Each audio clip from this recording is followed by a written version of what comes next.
Alors bonjour, donc la prochaine vidéo va traiter sur ça.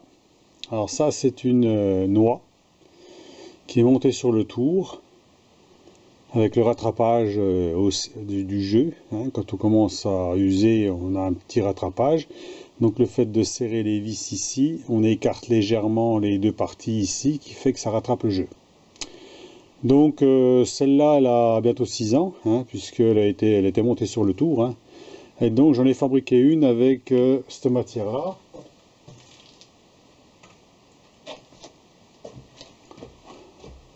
Voilà. Hein, donc c'est du bronze normalement, hein, il me semble, hein. Maintenant, si c'est du laiton, bah, ma foi, on verra l'utilisation, hein. Bon, bah. Alors le but, c'est d'avoir refait, c'est la même, mais en 1 cm plus long. Ça veut dire qu'elle n'aura pas de rattrapage, mais elle fait 1 cm plus long pour avoir plus de filets en contact avec la vis. Voilà. Donc là, elle est montée sur le tour, bien sûr, hein. Je l'ai remplacée. Donc tout fonctionne bien, hein. Voilà.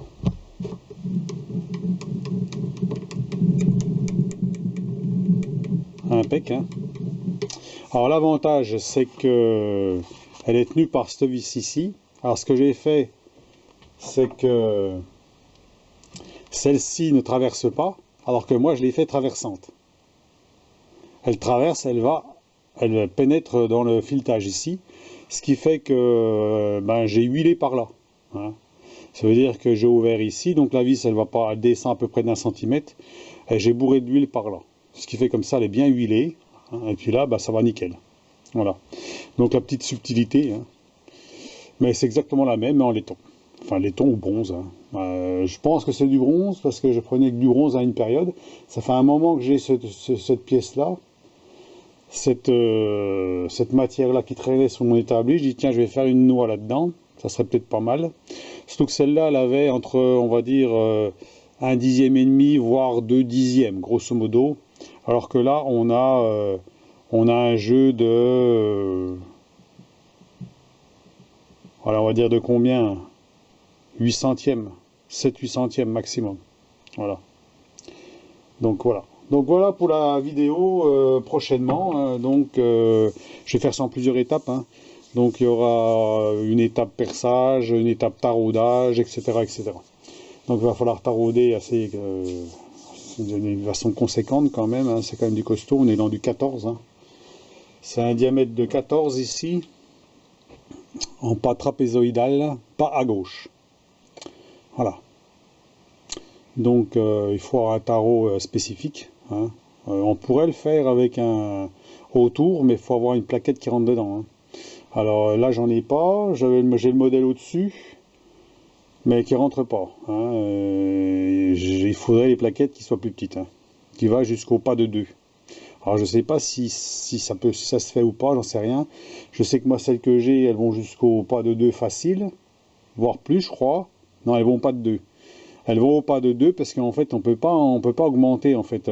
Quand on a du trapézoïdal comme ça, la plaquette elle est faite pour du pas de 2, hein. Voilà. Hein, si on veut du pas de 3, c'est une plaquette du pas de 3. Voilà, c'est pas comme les filets classiques en pointe, hein, métriques, où on peut faire de 0,4 à 3,5. Là, on peut pas. Quand c'est des plaquettes pas trapézoïdales, c'est une plaquette spécifique pour du pas de 2, ou de 1,5, ou de 3, etc. Voilà. Et moi, je n'ai que du pas de 2. Et en plus grosse que ça, hein. Donc je sais pas si elle rentrerait là-dedans. Voilà, là. Que je regarde ce que j'ai.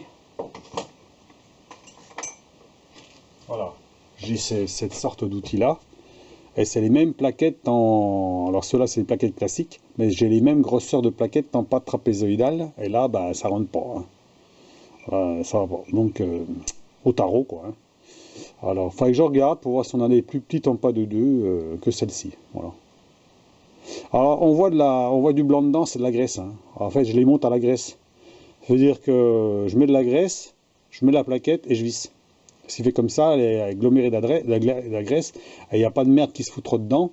Ce qui fait qu'à la limite, quand on change la plaquette de côté ou quoi que ce soit, bon, on passe un petit coup de qu'on appelle ça de brosse à dents, une vieille brosse à dents ou autre chose, hein, et puis on remet la plaquette avec de la graisse. Voilà, comme ça, ben, c'est toujours propre. Hein. Et ceux qui lubrifient avec du lubrifiant eau plus huile, ça évite la corrosion, l'oxydation de vis ou quoi que ce soit. Voilà pour la petite explication de ce qui va donc des vidéos, des prochaines vidéos. Hein. Alors concernant les plaquettes, j'ai parlé des plaquettes pour tour. Je vais prendre ceux-là pour voilà. C'est celle-ci. Non, c'est pas celle-là. Voilà, je la trouve. Donc pour l'instant, ben, je m'en plains pas, elle va très bien, hein, donc pas de souci. Alors, une petite explication que j'ai pas donnée aussi sur les plaquettes, c'est que quand on a des plaquettes pour acier comme ça, on n'a pas un tranchant suffisant pour prendre des toutes petites passes. Ça veut dire que si on veut par exemple prendre 5 centièmes, voire 1/10, c'est trop limite. Ça veut dire qu'à la limite, vous avez ici, le tranchant ici n'est pas forcément suffisamment coupant pour bien prendre des passes, et ce qui fait que bah, vous allez user le bout de la plaquette en faisant des toutes petites passes. Alors, il faudrait prendre au moins une passe de 5/10. 5/10 par 5/10 pour que justement il y ait une bonne... que l'outil rentre bien dans la matière, hein, pour pouvoir faire un copeau. Sinon, il a tendance à frotter sur le métal, et ce qui fait que ben, on use plus qu'autre chose, et ce qui fait que la plaquette dure pas longtemps. Moi j'utilise minimum, c'est rare que j'utilise en dessous 5/10, ça pourrait m'arriver des fois, hein, mais c'est rare que je le fasse. Il faut plutôt prendre des plaquettes pour alu, on prend de 1/10, de 10e, quoi, hein, voire un petit peu moins on peut, parce que c'est beaucoup plus tranchant, hein. On n'a pas les mêmes formes de plaquettes ici, c'est beaucoup plus coupant, hein. Donc celles-ci sont marron, et les plaquettes de aluminium, je les ai montrées la dernière fois, elles sont comme ça. Voilà, c'est pas la même grosseur, mais bon, c'est pareil, hein. Ça revient au même. On voit ici une grosse cuvette, ça fait une grosse cuvette ici à l'intérieur. Et ici, c'est tranchant comme un rasoir. Hein. Ça veut dire que si je vais sur un morceau de papier, je fais ça, je coupe le papier, ça c'est sûr. Hein. Là, vous avez un tranchant, et là, on peut se permettre de prendre des toutes petites passes avec ça. Et justement, dans l'acier, il faut mieux pas prendre de trop, parce que ça, bah, vous négociez la plaquette, quoi, hein. D'abord, j'en ai bousillé une ou deux à cause de ça, parce qu'elle a tendance à laisser l'outil en place, et puis ben, on s'en sert même pour faire des passes de plus de 5/10. Alors 5/10, et elle dure pas longtemps, hein. Voilà, elles vont vite s'ébrécher au bout, et puis c'est fini. D'abord, on voit bien un endroit, ça remonte légèrement, et quand elles sont usées, ben, elles reviennent droite, ça vient droit, ce qui fait qu'à la limite, ben, on voit que le petit bout là qui coupe, il n'y en a plus. Tout. Donc après, ça arrache plutôt qu'autre chose. Hein, la même chose sur cela. Hein. Là, tant que on sent que ça coupe, c'est bon. À partir du moment qu'on n'a plus le petit bout qui relève au bout, là, on voit une espèce de... Ça remonte légèrement, là. Et ben, si ça, il n'y en a plus, ben, c'est mort. Hein. Et des fois, la cuvette, elle est plus ronde au bout. Hein, et il en manque un petit bout, hein, un tout petit bout au bout, ce qui fait que on voit sur la finition de l'acier, c'est pas propre. Alors attention, hein, comme j'ai expliqué, sur de l'acier doux, on ne peut pas faire du super travail. Ou alors il faut vraiment avoir un tour avec une avance vraiment qui va tout doucement. Hein. On avance tout doucement dans l'outil pour vraiment qu'il n'y ait pas de strie, rien du tout. Ce qui n'est pas compatible avec mon tour quelque part, parce que moi mon tour il n'a qu'une seule avance, hein, qui est en fonction de la rotation, hein, donc de la vitesse qu'on choisit. Donc si on choisit par exemple 1000 tours, on a une certaine avance qui va assez vite, puis si on descend des vitesses, ben, on va un peu moins vite, mais comme on tourne moins vite, et ben forcément ben, on n'a pas toujours un bon résultat non plus, de toute façon. Il faudrait pouvoir tourner à une bonne vitesse et avancer tout doucement. Et là vous faites un bon résultat. Donc c'est bien pour ceux qui ont des avances réglables, qui peuvent changer la vitesse d'avance. Donc voilà pour les petites explications des plaquettes, hein, et puis donc... pour ceux qui s'amusent donc à prendre des toutes petites passes, toutes fines, eh ben c'est pas bon pour les plaquettes, ça dure pas longtemps. Moi, une plaquette comme ça dure très longtemps. Hein. J'en ai peut-être bouffé une ou deux, maximum. Hein. Et puis pas les dernières, là, c'est les dernières que j'ai achetées. Ben, je pense que c'est la même matière que celle que j'achète d'habitude, les marrons, là. Ben, je les use très difficilement. Hein. Et souvent, ben, c'est de ma faute parce que j'utilise l'avance, pas d'avance auto, j'utilise au traînard, hein, directement à la main. Et puis j'avance beaucoup plus vite, ce qui fait que ben, ça arrache le métal, forcément, ça coupe plus comme il faut. Mais pour une question de vitesse, Et puis c'est pour ça que j'utilise plus le carré pour faire ça, hein, la plaquette carrée qui est beaucoup plus robuste. Puis à ce moment-là, je l'use beaucoup plus vite forcément, hein. Ça chauffe plus, puis c'est pas prévu pour quoi, hein, donc, mais bon, je le fais comme ça, et puis voilà, hein. Et puis ma foi, ben, pour l'instant, j'en consomme pas, hein. Même si j'en bouffe une tous les 2 mois, 3 mois, je m'en fous, hein, c'est pas grave, hein. Vu le prix que ça coûte, comme je dis, bon, je trouve que ça résiste bien, hein. Voilà. Donc, j'allais tester les plaquettes, je vais vous montrer quand même aussi les plaquettes que j'ai testées, pour dire que j'achète pas que du matériel made in China, hein. Là, si je retrouve la boîte, les boîtes.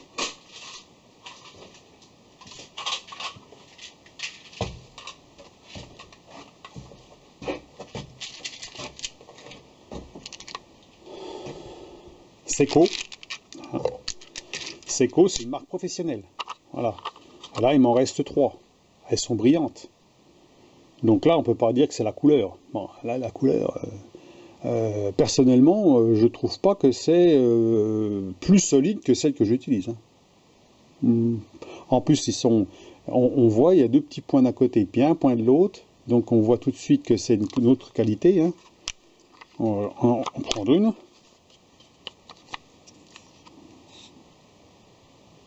Voilà, elles sont jaunes, classique, hein. Donc un petit point là, puis 2 points de l'autre côté pour éviter de l'inverser. Donc j'en avais acheté quelques-unes comme ça, que j'ai utilisées. Alors, ça doit être une boîte, c'est professionnel, soi-disant, mais il n'y a rien de marqué, hein. On ne voit pas de marqué à quoi ça va servir. Voilà, donc logiquement c'est pour la ferraille, mais bon, voilà. Bon, c'est tout, hein. Autrement, j'avais ceux-là, MSMG, là. Alors c'est pareil, SMG, là, bon, il marque bien le type de plaquette et tout, cutting, mais il marque pas pour quoi c'est fait, je sais pas. Alors les plaquettes sont toutes petites, là. Plaquettes c'est pour faire les filetages. J'avais aussi du Sumitomo, je sais pas si j'en ai encore de ça. Des Sumitomo, est-ce que j'ai là? Non, j'ai encore du Seco, là. Seco. Non, bah j'ai plus. Voilà, j'en avais quelques-unes en Sumitomo, c'est pareil. J'ai acheté il y a de ça fait très longtemps. Donc, vu le prix de la plaquette, c'était 7 € la plaquette, hein, donc 70 € la boîte. Donc, avis aux amateurs, hein, ceux qui veulent acheter ça, et qui n'a aucune utilité pour moi, puisque en fait, bah, celle que j'utilise, elle dure aussi longtemps, hein, donc je vois pas trop l'intérêt. Mais non, bon, voilà, hein. Donc, eh ben, sur ce, hein, je vais rester sur ma petite noix là que je vais présenter en vidéo, hein. Donc, je vous dis, il y aura 3 ou 4 vidéos là-dessus, hein, parce qu'il y a quand même du travail pour faire ça, parce que je pars d'un bout de rond, hein, un bout de barre ronde, pour finir comme ça. Donc, il y aura pas mal de passes, voilà, donc pour arriver à... Et en plus, bon, la noix était montée sur le tour pour pouvoir faire travailler dessus. Donc j'avais pris des mesures grosso modo pour prendre déjà dégrossir le truc. Et puis la démonter ensuite pour prendre les mesures exactes. Facile à démonter, hein, attention, hein, sur mon tour, vous la démontez en 2 minutes. Même pas 2 minutes. Hein. Hein, c'est facile à démonter. Pour prendre les cotes. Parce qu'il y a une cote précise à prendre. Donc le carré, il va être assez précis quand même parce qu'il passe limite. Alors on peut augmenter, j'ai augmenté un petit peu la largeur de 1 mm et demi de chaque côté. Mais au niveau du bas, je peux pas. Parce qu'en fait, si je dépasse de 1 mm et demi, elle passe plus. Elle rentre plus.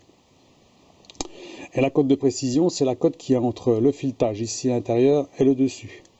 Pour être à une bonne hauteur. On ne va pas la mettre n'importe comment, parce que la vis, automatiquement, il faut qu'elle soit bien à l'horizontale. Hein. Si elle est un petit peu trop en biais, ben à un moment donné, ça va coincer. Et puis le diamètre ici, il faut qu'il soit assez précis, et la bonne hauteur, bon, même s'il manque 1 ou 1 mm là, c'est pas grave. C'est ce qui doit arriver, parce que automatiquement, comme c'était rond, là, il est dessus, il est rond. Hein. Il est un peu arrondi, quoi. Mais bon, c'est pas gênant. Donc voilà, l'explication. Alors, dites-moi ce que vous en pensez. Et puis bah là pour l'instant j'ai testé, ça marche très très bien. Alors il est un petit poil plus dur à tourner, ce qui est légèrement, ce qui est normal puisque automatiquement là j'ai 4 cm qui est pris dans la vis. Hein. Donc mais bon il tourne quand même très très bien, je force pas. Hein. Mais on sent que c'est beaucoup plus raide, enfin c'est pas plus raide, c'est plus on dirait plus moelleux, plus voilà. On sent qu'il y a vraiment. Oui, donc je reprends parce que ça a coupé. Donc avant je tournais, mais c'était vraiment trop libre. Alors que là, on sent quand même qu'il y a un mouvement quand même voilà, il faut quand même, voilà, et c'est pas plus mal parce que souvent, ben, il faut quand même que ça soit légèrement plus dur, hein. Et puis là, il faut qu'il se rôde, hein, forcément, hein. Mais bon, là, pour moi, elle va très bien, hein, puisqu'en fait, quand on prend une passe comme ça pour faire le surfaçage, et surtout sur le redressage de face, il faut quand même que on puisse manœuvrer sans trop forcer, mais il faut que ça y aille quand même, hein. Donc voilà, pour moi, ça va. Alors qu'avant, c'était... On a l'impression que la vis était libre. Donc voilà, j'étais obligé de durcir à chaque fois la vis, hein, la petite vis qui se trouve là. J'ai une vis de blocage, je suis obligé à chaque fois de la durcir parce que en fait, quand on usine une pièce qui n'est pas bien propre au bout, bah, qu'est-ce qui se passe? Ça fait des chocs et ça a tendance à vouloir revenir en arrière. Donc on le sent dans la poignée là, tac, tac, tac, tac, ça fait ça. Donc ça c'est bon, c'est pas terrible, terrible, hein. Donc c'est pour ça que je bloque un petit peu le chariot, que quand j'avance, eh ben, au moins je le sens beaucoup moins forcément, puisque automatiquement on bloque le chariot. Donc voilà pour les explications. Alors donc ben, je vous souhaite une bonne journée et puis ben, on verra ça demain. J'en passerai peut-être une demain, on verra bien. Hein, en attendant, ben, il y a des vidéos à regarder, hein, il y en a plein, plein, plein.